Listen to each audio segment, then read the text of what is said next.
तो नमस्ते दोस्तों, आ चुके हैं एक नई वीडियो लेकर। रविंद्रनाथ टैगोर जितने महान कवि थे, उतनी ही सरलता सहजता उनके व्यक्तित्व में समाई थी।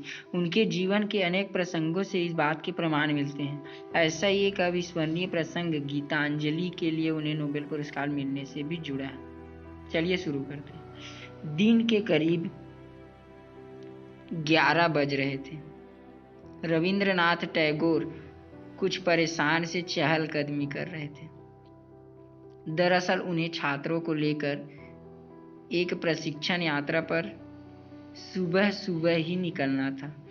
काफी देर हो चुकी थी, इसलिए उनका पूरा ध्यान जल्दी से जल्दी निकलने पर था।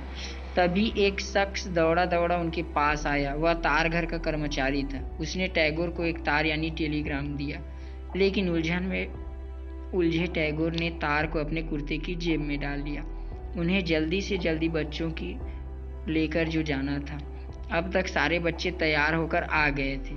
टैगोर लपक कर बग्गी में बैठे और करवा चल पड़ा। बग्गी में उनके साथ उनके एक अंग्रेज दोस्त भी बैठे थे। टैगोर ने अभी तक जेब से निकालकर तार को नहीं देखा था। वह इस बात को अंग्रेज ने दोस्त को बेचैन किए हुए थी, लेकिन टैगोर शायद तार को भूल गए थे।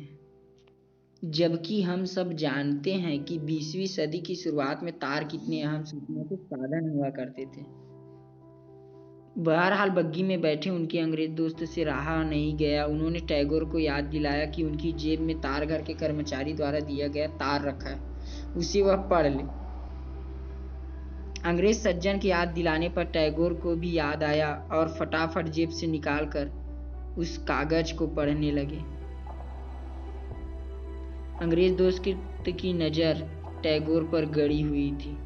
उन्हें आश्चर्य हो रहा था, क्योंकि पुर्जे को पढ़ते हुए टैगोर के चेहरे पर अजीब किस्म का आश्चर्य फैला हुआ था।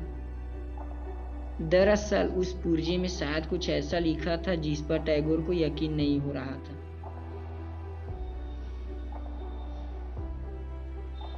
टैगोर की भाव भूमिकाओं को देखकर टैगोर के साथ बैठे उनके अंग्रेज दोस्त से रहा नहीं गया। उन्होंने पूछ ही लिया, इसमें क्या लिखा है? टैगोर ने बिना कुछ कहे उस पुर्जा को उनकी तरफ बढ़ा दिया।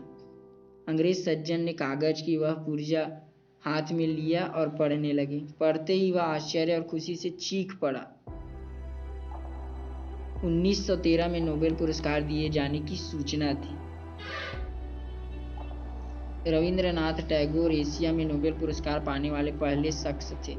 रविंद्रनाथ टैगोर उस सूचना से उत्तेजित नहीं हुए जिस तरह आज जब किसी को मिलता है तो वह उस शख्स उत्तेजित हो जाता है।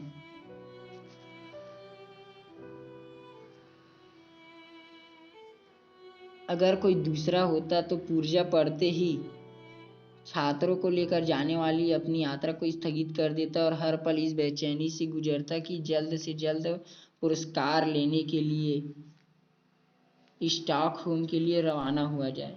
लेकिन टैगोर ऐसा नहीं थे।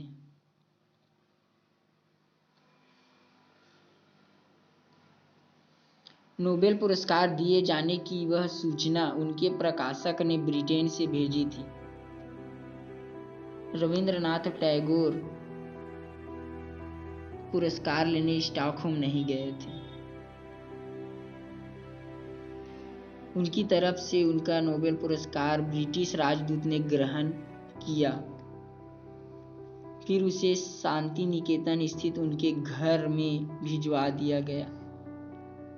जब 1921 में टैगोर पश्चिम की यात्रा के लिए निकले, तब वह जरूर स्टॉकहोम गए होंगे। वहां अपना आभार भाषण पढ़ा। उसमें उन्होंने विस्तार से अपने कवि बनने का दास्तान का जिक्र किया। उन्होंने बताया, गीतांजलि उनके दिल से अपार भावनाओं के ज्वार में निकली कविता है।